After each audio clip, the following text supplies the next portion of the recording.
চলো ফাইনালি সেই সময়টা এসেই গেল যখন আমি আকাশে পাখির মতো উঠতে পারবো। ইয়েস, আর তোমার ওরা আমি আমার ক্যামেরায় ক্যাপচার করব। কিন্তু মিস্টার মুক্ত পাখি, খোলা আকাশে এত দূরে উড়ে চলে যেও না যে কোথাও হারিয়ে যাও। ডোন্ট ওয়ারি ম্যাডাম, এমনিতেও রনি স্যার যদি আকাশে হারিয়েও যান তাহলেও মাটিতেই ফেরত আসতে হবে। ওড়ার আগেই তুমি আমাকে নিচে আসার কথা বলছো। চলো, হয়ে গেছি তৈরি। All the best.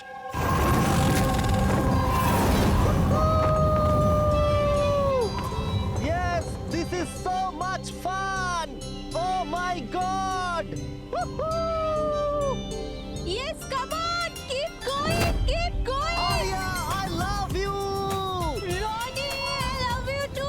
ওয়াও, মনে হচ্ছে না ভালোই এক্সপিরিয়েন্স আছে। অফ কোর্স, আমেরিকাতে ও অনেক অ্যাডভেঞ্চার স্পোর্টস ট্রাই করেছে, বানজি জাম্পিং, প্যারাগ্লাইডিং, আরো অনেক। ইন্ডিয়াতে কোনো কিছু ট্রাই করেনি, আর যখন ইন্ডিয়াতে এসেছে এই সারাদিনের জন্য, তো কেন কিছু ট্রাই করবে না?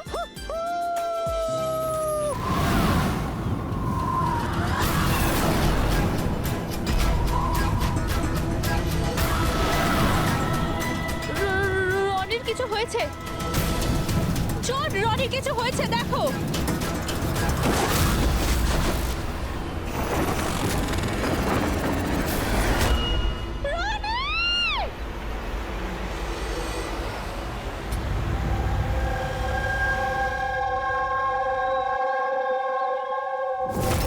আমি আর রনি এখানে ছুটি কাটাতে এসেছিলাম।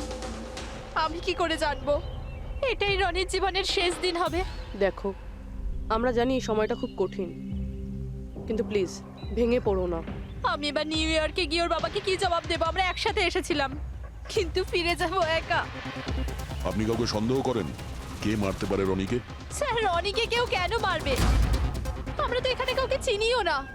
এমনটা নয় তো যে ওর কোনো শত্রু আমেরিকা থেকে ফলো করতে করতে এখানে এসেছিল? না স্যার, রনির কোনো শত্রু এখানে ছিল না। He was such a lively person, সবাই ওকে পছন্দ করতো। তাহলে তুমি বলতে চাইছো এখানে ইন্ডিয়াতে ওর কোনো আত্মীয় স্বজন, বন্ধু বা অন্যান্য কেউ নেই এখানে? এই দেশটা আমাদের জন্য অচেনা স্যার। সবকিছু এই প্যারাগ্লাইডিং এর লোকেরা করেছে। Please arrest them. আপনি আমাকে কেন দোষ দিচ্ছেন?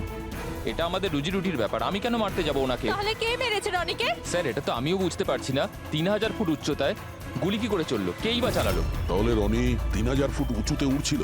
হ্যাঁ স্যার, আমি নিজে গিয়ার চেক করেছিলাম, আর কোনো প্রবলেম ছিল না তার মধ্যে। আর ওর আশেপাশে কাউকে উঠতে দেখেছো? আশেপাশে না স্যার, কেউই ছিল না। আকাশ একদম পরিষ্কার ছিল, চারপাশটাও পরিষ্কার ছিল, আর উনি ওনার রাইড এনজয় করছিলেন। কিন্তু হঠাৎ বুঝতে পারলাম না কি হলো, একদম দড়াম করে নিচে এসে পড়লেন। এই যে ক্ষতটা দেখছো, আমার মনে হচ্ছে অনেক দূর থেকে গুলি চালানো হয়েছিল, হয়তো কোনো রাইফেল দিয়ে। হ্যাঁ, রাইফেলই হবে, কারণ যে হাইটে এই উড়ানটা উড়ছিল ওখান থেকে তো কোনো শার্প শুটারই গুলি চালাতে পারে, কোনো রাইফেল দিয়ে।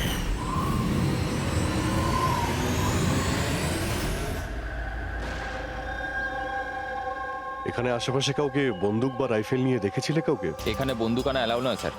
আপনি আসল বন্দুকের কথা বলছেন স্যার? পুজোর ক্যাপ বন্দুক ফাটানোরও অনুমতি নেই। আপনারা কাউকে দেখেছেন এখানে? না ম্যাম, না তো। না না ম্যাম। আচ্ছা আলিয়া, আপনি যখন এখানে এলেন রনির সাথে, আপনার কাউকে সন্দেহ হয়েছিল?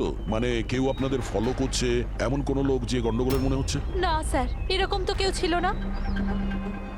তাহলে কি গুলি আকাশ থেকে চলেছিল নাকি? স্যার, আমি তো বললাম রনি স্যারের আশপাশে তো কেউই উড়ছিল না, তাহলে আকাশ থেকে গুলি চালালো কে? হ্যাঁ স্যার, আকাশে কেউ ছিল না। আপনি চাইলে এই ফুটেজগুলো চেক করতে পারেন। এখানে কেউ নেই ওর সাথে।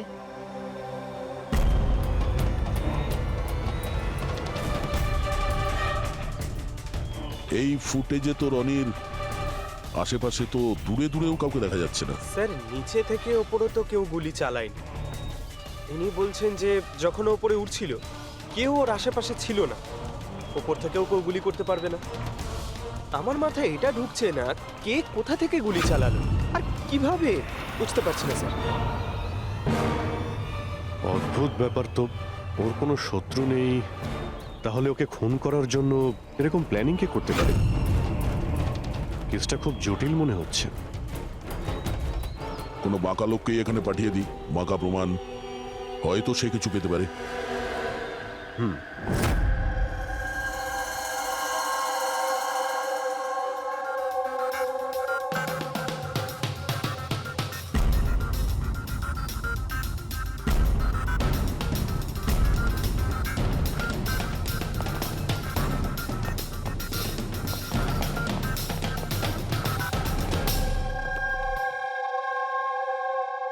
আরে বাহ, আজকে আপনারা দুজনে এমন ভাবে কাজে ডুবে আছেন যে মনে হচ্ছে যে অনেক প্রমাণ আমাদের হাতে দিয়ে আমাদেরকে পাঠাবেন এখান থেকে।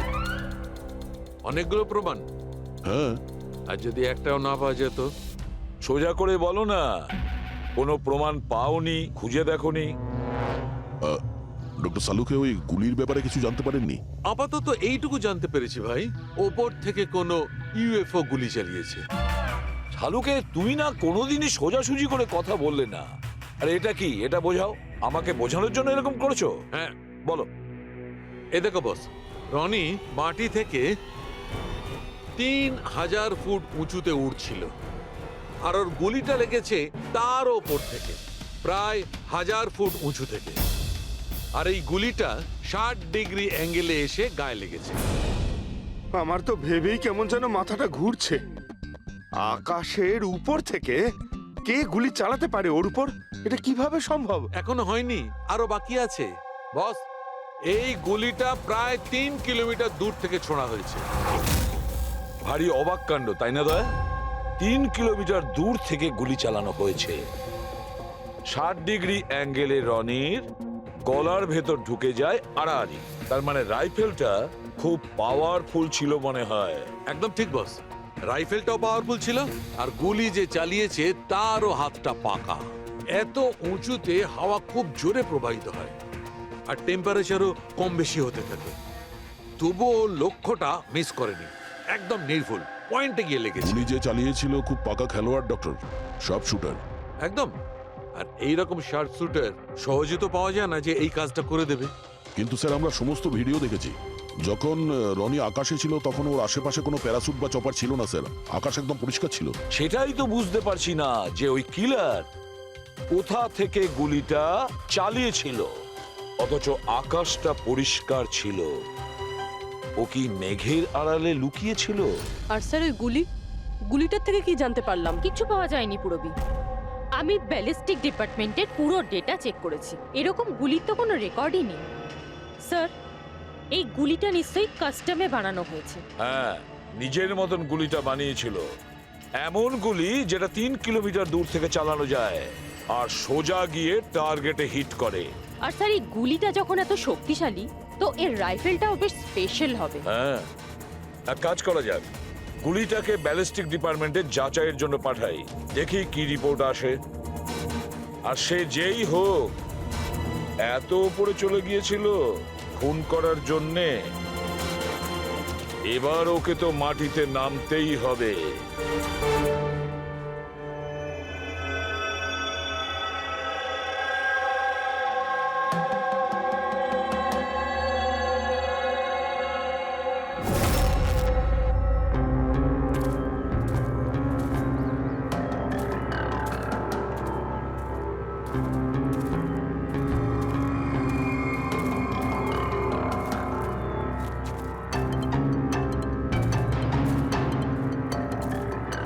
ব্রাদার, উই ক্যান ডু ইট। আরে ইয়ার গুরু, আর চলতে পারবো না, খুব হাঁপিয়ে গেছি আমি। ব্যাস নবীন, আর বেশি দূর নয়, 3000 ফিট চড়ে ফেলেছি, পাশেই আছে। We can do it, come on.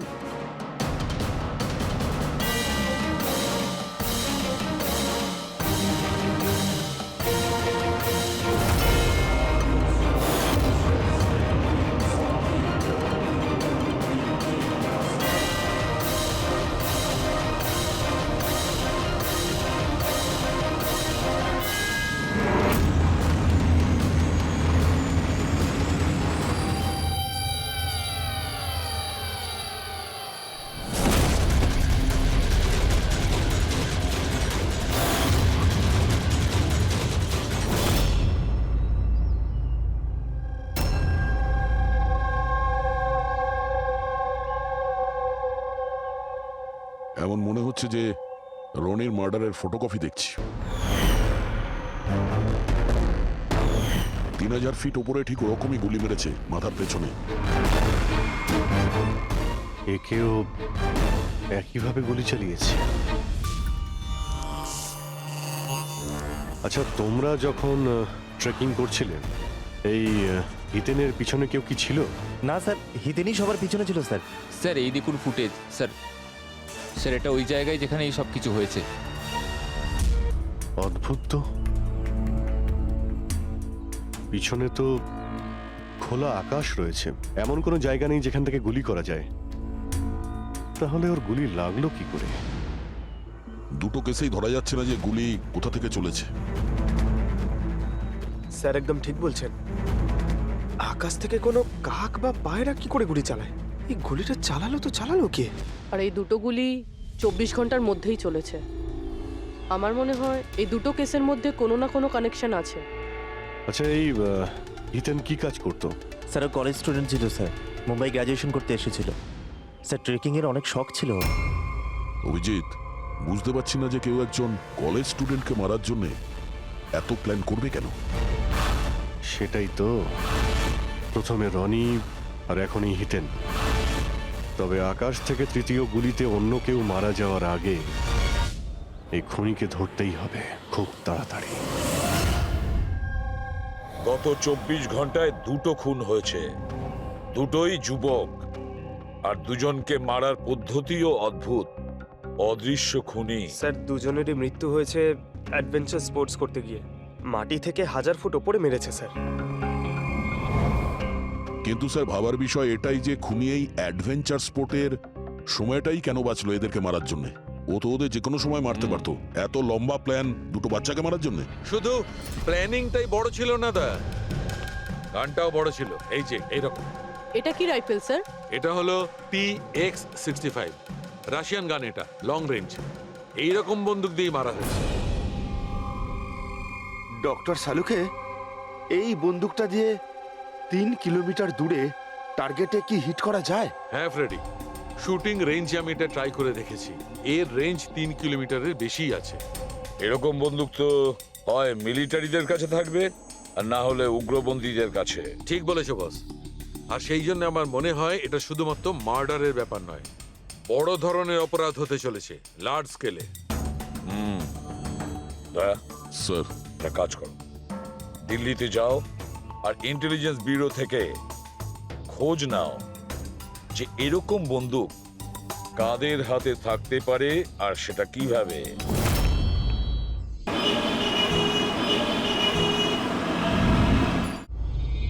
এই সমস্ত খুন এই রাইফেল দিয়েই হয়েছে। আর আপনারা তো জানেনই, এরকম হাই প্রোফাইল রাইফেল তো সবার কাছে থাকে না। আপনি একদম ঠিক বলছেন স্যার। আর যেটা আমাদের দেখা দরকার সেটা হলো এই রাইফেলটা যদি কেউ কিনতেও চায় তাহলে কিনতে পারবে না। এটা একটা কিংবা দুটো পিসে বিক্রি হয় না, বড় অ্যালটমেন্ট হয় এগুলোর। তাহলে কয়েক বছর আগে যে আতঙ্কবাদী হামলা হয়েছিল তার মধ্যে এই ধরনের রাইফেল ইউজ হয়েছিল? হ্যাঁ স্যার। তাহলে আপনাদের কোনো আতঙ্কবাদী গ্রুপের উপর সন্দেহ হয়? আগে হ্যাঁ স্যার, যদি আমাদের সন্দেহ ঠিক হয় তাহলে আমরা জানি যে এর পেছনে ঠিক কার হাত আছে। কার? এই অঞ্চলেই কিছুদিন আগে আমাদের আর্মি অনেক অস্ত্র আটক করেছিল। ওই অস্ত্রের মধ্যে এই রাইফেলটাও ছিল। হ্যাঁ প্রতাপ। স্যার, সমস্ত আতঙ্কবাদী মরে গেছে, ওদের মধ্যে একজন পালিয়ে গেছে, তবে আমরা সমস্ত হাতিয়ার আটকে নিয়েছি। ওয়েল ডান প্রতাপ। স্যার, আর যে টেররিস্টরা পালিয়ে গেছে তাদের সম্পর্কে সমস্ত পোস্টকে অ্যালার্ট করে দাও। তাহলে এই কাজ ওই আতঙ্কবাদীর হতে পারে যে পালিয়ে গিয়েছিল ওখান থেকে। হ্যাঁ স্যার। আর আমাদের ইনফরমেশন অনুযায়ী এই আতঙ্কবাদী গ্রুপ খুব বড় একটা কিছু করতে চলেছে। বোধহয় এটাই সেটা শুরু। এই দুটো অপরাধ সাধারণ কোনো খুন নয়, এটা নিশ্চয়ই কোনো বড় সড় ষড়যন্ত্র, কোনো দুষ্কৃতী আক্রমণ ঘটতে চলেছে। হ্যাঁ স্যার। আর এই খুনগুলোকে আটকানোর জন্য প্রথমে আমাদের আকাশ থেকে চলা গুলির রহস্য ভেদ করতে হবে স্যার। আর এই রহস্যের কিনারা করার জন্য সবার আগে আমাদের এটা জানতে হবে যে এই আতঙ্কবাদীরা রনি আর হিতেনের মতো সাধারণ লোকের হত্যা কেন করলো। আচ্ছা, এমন কি কমন আছে এই দুটো কেসে? স্যার, দুটো মার্ডারই আকাশে হয়। দুবারই গুলি উপর থেকে চালানো হয়েছে, পুরো পাওয়ারফুল রাইফেল দিয়ে। এটা প্রফেশনাল শার্প শুটারের কাজ হবে। আর স্যার, এই দুটো কেসেই কোনো ভ্যান্টেজ পয়েন্ট নেই, আর এমন কোনো জায়গা নেই যেখানে বসে খুনি এই দুজনকেই গুলি করতে পারে। তেমন কোনো জায়গা ছিল না, তেমন কোনো জায়গা ছিল না। খুন করার এটাই মূল কারণ নয় তো? তাহলে স্যার আপনি বলতে চাইছেন যে খুনির কাছে বসে গুলি চালানোর কোনো জায়গা ছিল না, আর ও এটা শিওর হতে চেয়েছিল যে টার্গেট যেন কোনোভাবেই মিস না হয়, সেই জন্যই ও এদের উপরে প্র্যাকটিস করছিল। Exactly Abhijit, exactly. সে গুলি ছোড়ার প্র্যাকটিস করছিল। তার মানে স্যার ওর আসল টার্গেট অন্য কেউ। স্যার যদি কোনো ভ্যান্টেজ পয়েন্ট নাই থাকে তাহলে ও গুলি চালাচ্ছিল কোথা থেকে? পঙ্কজ, উত্তরটা তোমার প্রশ্নের মধ্যেই লুকিয়ে আছে। আচ্ছা এটা বলো, আমরা মানুষ ডানা ছাড়া আকাশে কিভাবে ওড়ে? স্যার এরোপ্লেন বা হেলিকপ্টারের মাধ্যমে। ব্যাস, তুমি তোমার উত্তর পেয়ে গেছো। কিন্তু স্যার ওখানে ওই ক্রাইম সিনে আকাশের ওপর কোনো চপার তো ছিলই না স্যার, না কোনো কেবল কার ছিল ওখানে। তাহলে অন্য কিছু থাকবে, অন্য কিছু থাকতে পারে। অভিজিৎ, ম্যাপটা বের করো, ওই এলাকার চারপাশটা ভালো করে দেখো, দেখো এমন কিছু পাওয়া যায় কিনা। এমন কিছু আছে নাকি যেখান থেকে মানুষ হাওয়ায় উঠতে পারে? জঙ্গল আছে, আর হ্যাঁ, দুটো হট এয়ার বালুন রেঞ্জও রয়েছে। একটু দেখো তো, যেখানে খুন হয়েছিল সেখান থেকে এটা কতটা দূরে? স্যার এই দুটো 60 কিলোমিটার রেডিয়াসের মধ্যে। তাহলে একটা কথা তো কনফার্ম, খুনি ওখানে হট এয়ার বেলুনে বসেছিল আর সেখান থেকেই ও গুলি চালিয়েছিল 3 কিলোমিটার দূর থেকে। স্যার কেউ যদি হট এয়ার বেলুনে চড়তে চায় তাহলে আগে থেকে বুকিং করতে হয়, এমনি কেউ যেতে পারে না। কোনো ব্যাপার না, তোমরা ওই হট এয়ার বেলুনের অফিসে গিয়ে খোঁজ নাও যে এমন কোন টুরিস্ট ছিল যে ওই দুটো দিনে ওই দুটো হট এয়ার বেলুনে ঘুরেছিল। এটা টোটাল 12 জনের লিস্ট আছে যারা সেদিন হট এয়ার বেলুনে বসেছিল। কিছু জন একা বসেছিল, কিছু জন গ্রুপ বানিয়ে বসেছিল। তোমার কি মনে আছে এদের মধ্যে কতজনের কাছে কোনো জিনিস বা ব্যাগ ছিল? বা কোনো সন্দেহজনক কাউকে দেখেছো? না, বদমাস তো কাউকে লাগছিল না, কিন্তু একজন বয়স্ক আন্টি ছিলেন, পিঠে একটা ব্যাকপ্যাক ছিল আর চোখে চশমা আর মাথায় টুপি পরেছিলেন। হ্যাঁ, আমরাও অবাক ছিলাম যে এই বয়সে এই সব ট্রাভেলিং এর ইচ্ছা। আর যখন ফটো তোলা হচ্ছিল উনি লজ্জা পাচ্ছিলেন আর নিজের মুখ লুকোচ্ছিলেন। রবি, এই বয়স্ক আন্টি শার্পশুটের শুনে একটু অদ্ভুত লাগছে না? হ্যাঁ স্যার, আমি এখানে পাইলট। 25শে ফেব্রুয়ারি স্যার সব মিলিয়ে আমি 6 জনকে এয়ার বেলুনে চাপিয়েছি স্যার, আর 2 জনকে দিনের স্যার। আচ্ছা তাদের মধ্যে কেউ মানে গন্ডগোলের লোক মনে হয়েছিল, কিংবা যার কাছে কোনো জিনিসপত্র ছিল? স্যার এরকম তো কেউ ছিল না। হ্যাঁ, একজন বয়স্ক মানুষ ছিল, জানি না কারো বারবার চিৎকার করছিল, হয়তো ওর মুড খারাপ ছিল বা খিটখিটে ধরনের ছিল। ওনার হাতে কোনো কিছু ছিল? জিনিস তো ছিল না। হ্যাঁ, একটা লাঠি নিয়ে হাঁটছিল। লাঠি নিয়ে হাঁটছিল? এই, তোমাদের সাহস কি করে হলো আমার ছবি নেওয়ার, আমাকে জিজ্ঞেস না করে? কিছু ভদ্রতা আছে না নেই? ওরাও ওগুলো ওরাও। আচ্ছা, ফটো তোলার জন্য রেগে গেছিল? কি অদ্ভুত ব্যাপার, তাই না স্যার? লোক হট এয়ার বেলুনে তো প্রতিদিন বসে না, তাই না? তারা নিজেরাই ফটো তুলতে চায় যাতে এই স্মৃতিকে তারা সারা জীবন রাখতে পারে। আর কোনো বিশেষ কথা মনে আছে ওর ব্যাপারে? স্যার জানি না বলাটা ঠিক হবে কিনা। না না বলো, যেটা মনে আছে খুলে বলো। ওনাকে হাঁটতে দেখে মনে হচ্ছিল না যে ওনার লাঠির প্রয়োজন আছে, কিন্তু তাও উনি লাঠি নিয়েই চলছিলেন। আচ্ছা,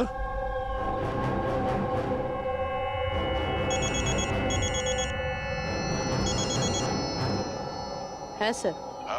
কিছু জানতে পারলে? স্যার এখানে একজন বয়স্ক মহিলা এসেছিল আর তার হাতে একটা ব্যাকপ্যাকও ছিল। আর হ্যাঁ, ওই মহিলা ছবিও তুলতে চাইছিল না। আচ্ছা, এখানেও একজন বুড়ো লোক এসেছিল হট এয়ার বেলুনে চড়তে লাঠি নিয়ে, আর তারও ফটো তোলায় আপত্তি ছিল। স্যার এই বয়স্ক মহিলা আর বয়স্ক লোক একই ব্যক্তি নয় তো? ওই শার্প শুটার, ওর ব্যাগে আর ওর লাঠিতে ওই রাইফেলটা ছিল যা দিয়ে খুন করেছে। আর স্যার দুদিনই এ একাই ওপরে গিয়েছিল, কারণ যদি অন্য টুরিস্টের সাথে যেত তাহলে রাইফেল সেট করতে আর টার্গেট সেট করতে প্রবলেম হয়ে যেত। না পুরবি, আমার মনে হচ্ছে ও একলা যায়নি। মানে ওই হট এয়ার বেলুন চালানো আর সঙ্গে এই রাইফেলটা চালানো দুটো কাজ একসঙ্গে করা মুশকিল। ওই হট এয়ার বেলুনের পাইলটও ছিল সঙ্গে। মানে স্যার এই অপরাধে পাইলটও যুক্ত? একটা কাজ করো, ওই পাইলটটাকে ধরো তাড়াতাড়ি। ওই দিন ওই বয়স্ক মহিলাকে বেলুনে উপরে কে নিয়ে গিয়েছিল? পাইলট কে ছিল? সঞ্জীব ছিল। এই পালাবি না, দাঁড়া দাঁড়া দাঁড়া। না আমাকে মারতে পারবে না ওকে। এই এই সঞ্জীব,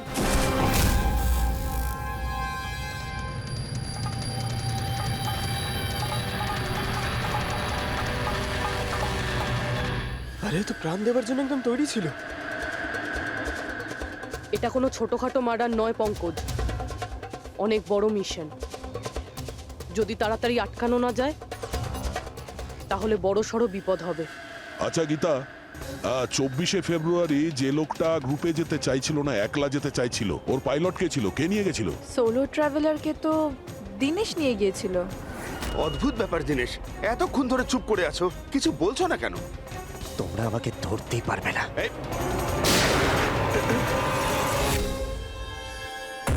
এখন যমরাজ তোকে অ্যাপয়েন্টমেন্ট দেওয়ার মুডে নেই। যতক্ষণ না আমাদের প্রশ্নের উত্তর আমরা পাবো, তোকে বেঁচে থাকতে হবে। চল। মারো, যত পারো মেনে নাও, আমার কিচ্ছু যায় আসে না।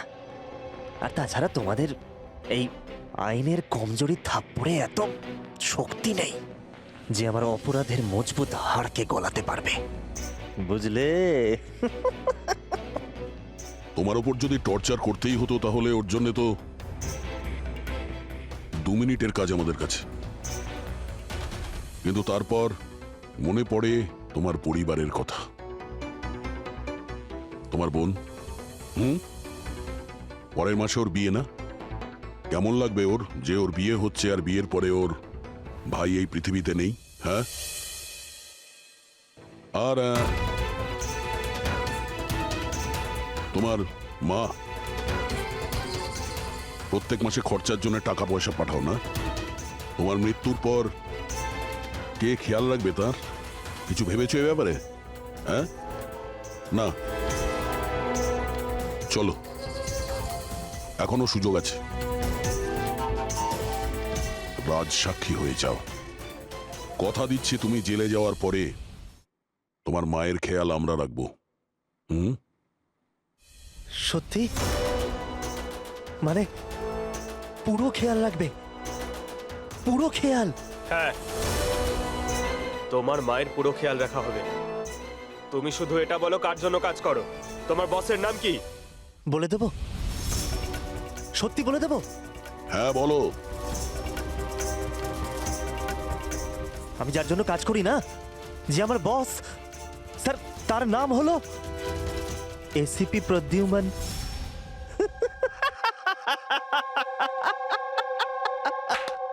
এসিপি প্রদ্যুম্ন, যাও ধরে নাও আর গ্রেফতার করে নাও তাকে। বলেছিলাম না আমি কিচ্ছু বলবো না, যা করার আছে করে নাও। সিআইডি কোথাকার। সিআইডি। বস বস।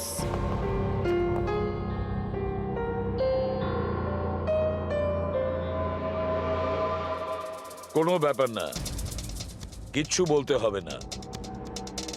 এখন না তোমাকে কিছু জিজ্ঞাসা করব, কিছু বলার জন্য তোমাকে আমরা জোর জবরদস্তিও করব না, কিচ্ছু করব না। শুধু একটাই কাজ করব, আমরা তোমাকে ঘুমোতে দেব না। শুতে দেবেন না? এমনিতেও আমি জেগে থাকলেও আমি আপনাদের কিছুই বলবো না। কোনো প্রয়োজন নেই, কিচ্ছু বলো না, কিন্তু আমরা শুতে দেব না তোমাকে।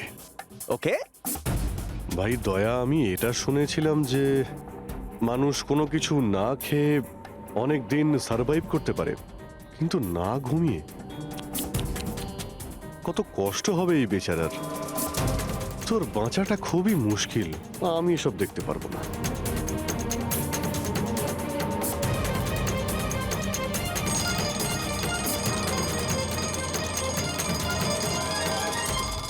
সময় কাটানোর জন্য খুব ভালো হবে, তাই না?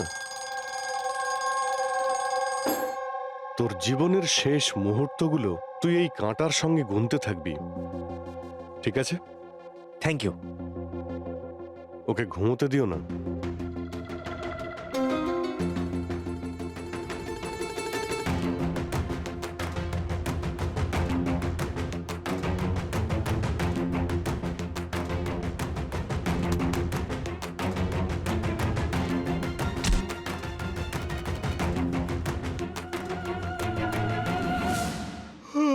ফ্রেডি স্যার, আরে কোথায় আছেন আপনি?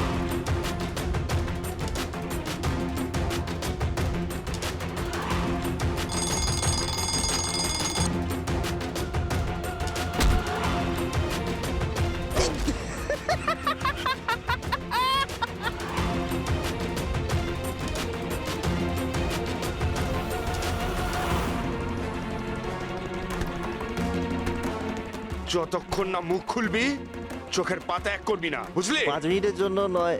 চল। না 1 মিনিট 1 মিনিট তো শুতে দাও।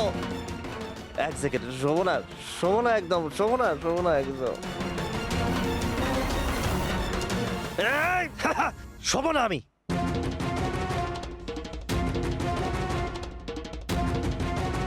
এবারও ভেঙে পড়বে।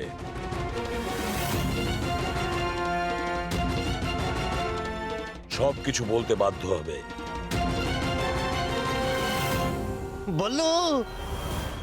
বললো তুই শুবি না, ওঠ।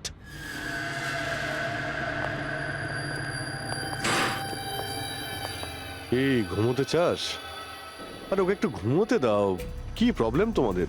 ঠিক আছে, তোমাকে ঘুমোতে দেবো আমরা। আগে বলো যে তোমাদের গ্রুপের প্ল্যানটা কি? এই, বলছি, আমার নাম দীনেশ নয়,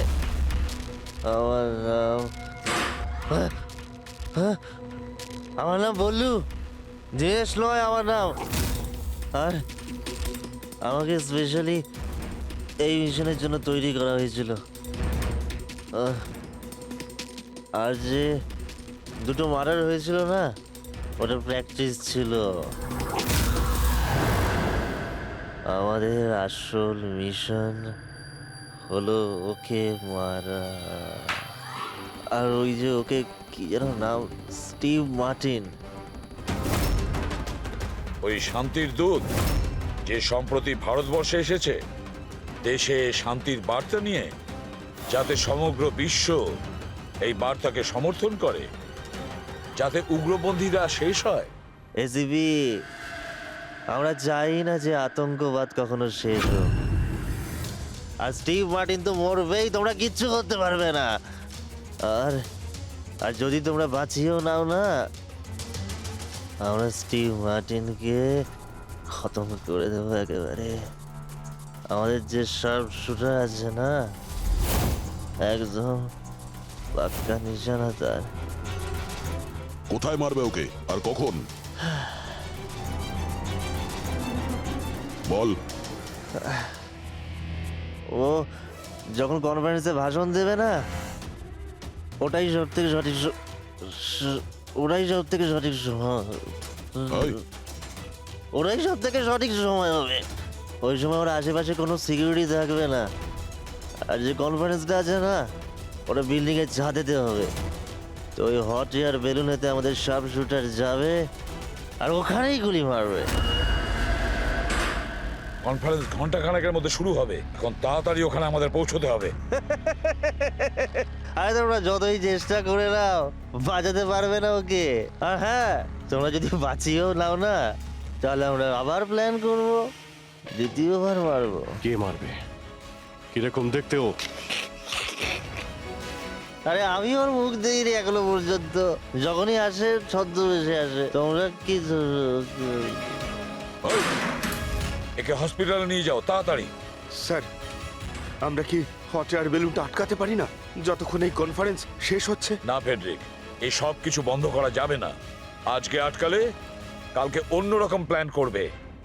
আজকের প্ল্যান আমরা জানি, আজই ওদেরকে ধরবো।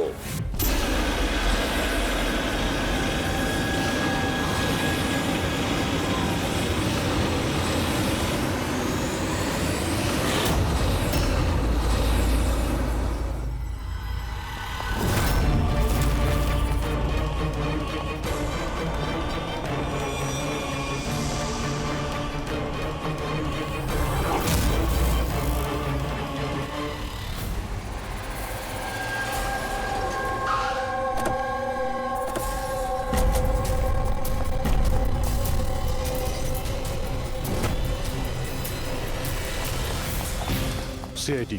মিস্টার স্টিভ মার্টিন কোথায়? ওপরে কনফারেন্স রুমে। ওর কাছে নিয়ে চলুন, আসুন। তাড়াতাড়ি। তাড়াতাড়ি।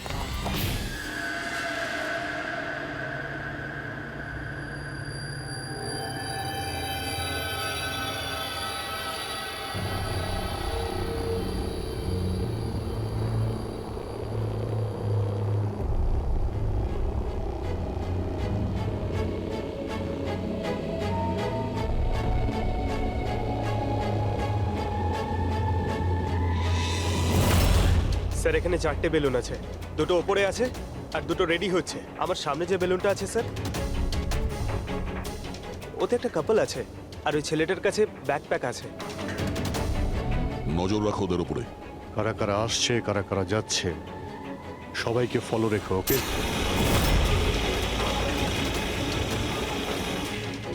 স্যার ওদের বেলুন টেক অফ করেছে। হ্যাঁ,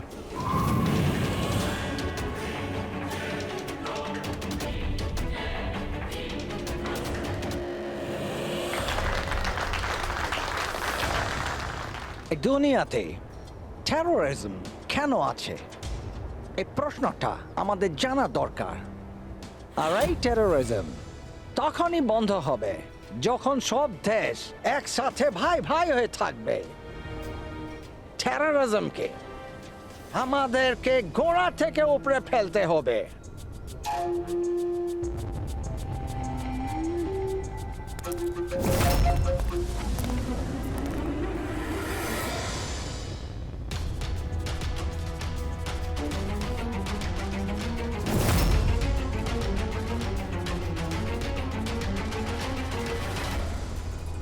দুজন মিউজিশিয়ানকে দেখছি, ওরার জন্য তৈরি হচ্ছে। ওদের হাতে গিটারের ব্যাগ আছে। এবার এটা বলা খুবই মুশকিল যে ভেতরে গিটার আছে নাকি গান।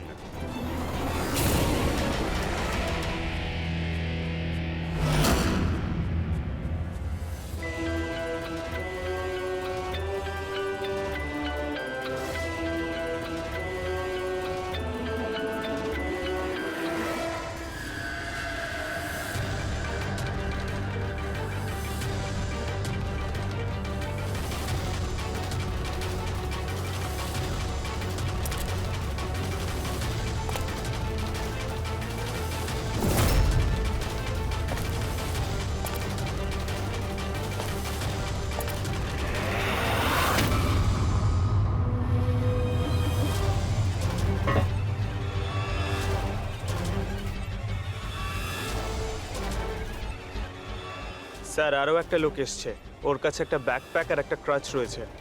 অপেক্ষা করা যাক।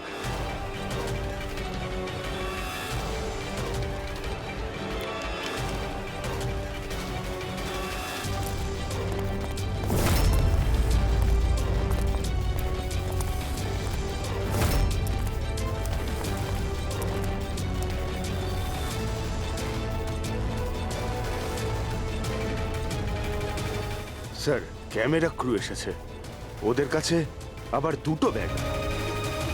Camera crew?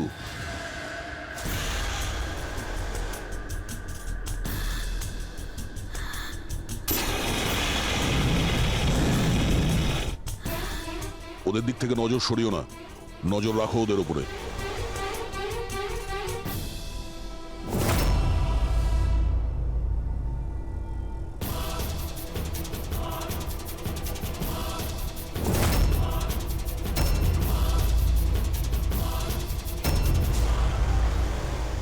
স্যার এখানে তো অনেক বেলুন উঠছে। সুইসাইড বম্বিং কি এটা? কেউ নিজের খুশিতে নিজের প্রাণ কি করে দিতে পারে? জীবন precious. Oh no, We need to respect এতগুলো বলুন, others. আর সব এর মধ্যে দেশে আমরা যেটা খুঁজছি এটা সেটা করা কোনটা? উচিত। মনে হচ্ছে ছদ্মবেশে এসছে, মুখ দেখে গন্ডগোলের মনে হচ্ছে।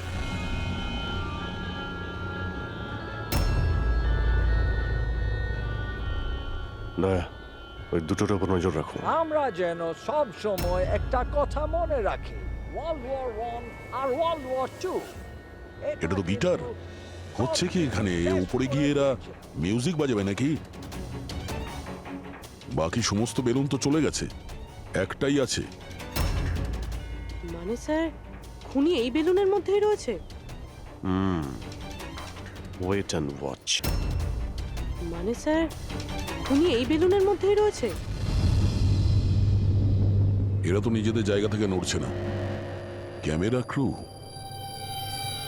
স্যার, এ কোথায় গায়েব হয়ে গেল?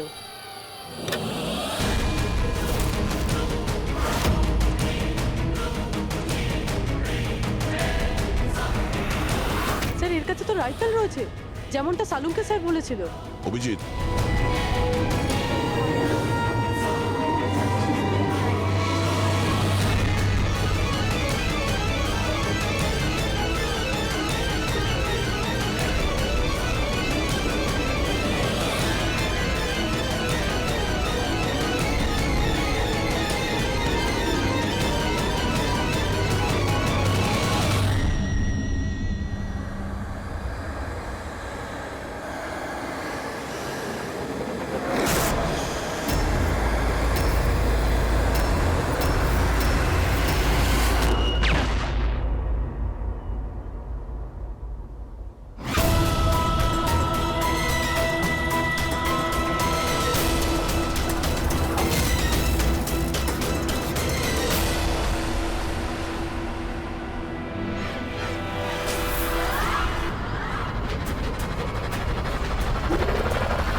Mister Steve, your life in danger. আপনার জীবনের সংশয় আছে।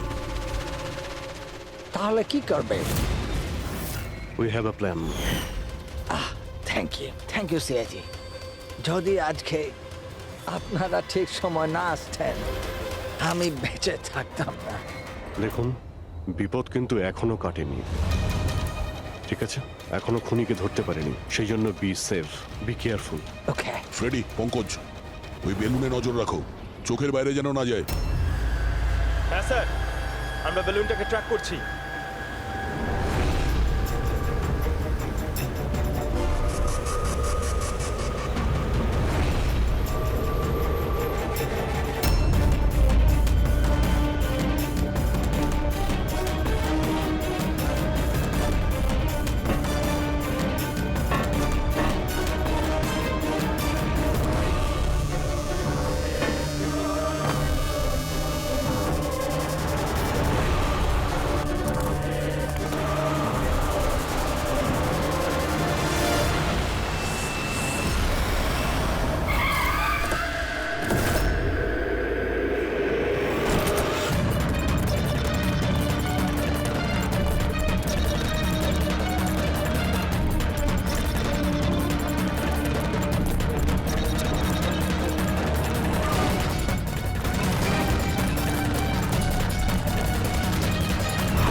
হ্যাঁ পুরবি, গুড জব, কংগ্রাটস। ওরা ধরা পড়েছে মিস্টার অভিজিৎ? হ্যাঁ, খুনি ধরা পড়ে গেছে। Yes, well done. সিআইডি অনেক বছর ধরে এই দেশের সেবা করে চলেছে, আর আজকে আরেকবার আপনারা একটা ভয়ঙ্কর টেররিস্টকে ধরেছেন। আজ আমরা একজনকে ধরেছি, এরপরে পুরো গ্রুপটাকে ধরে ফেলবো। Mister Steve, we are very proud of you. এই সমাজে আপনার মতো মানুষদেরই দরকার, যারা আপনার মতো সাহসী আর সৎ।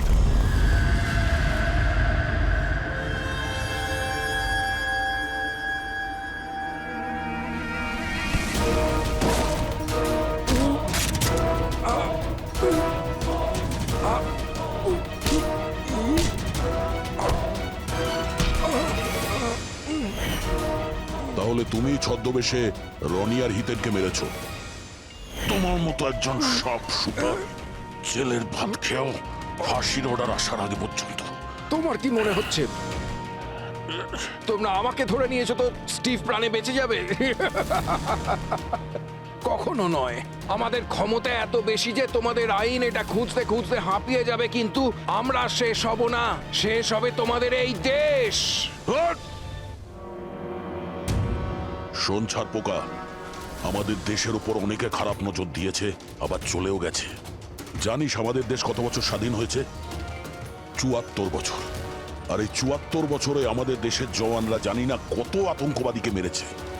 আজ তোর পালা, কাল তোর সঙ্গীদের পালা। আমাদের দেশ থাকবে, খুব ভালোভাবেই থাকবে। আর এই দেশ থেকে যদি কোনো জিনিস চলে যায় সেটা হলো আতঙ্কবাদ, বুঝেছিস? আতঙ্কবাদ।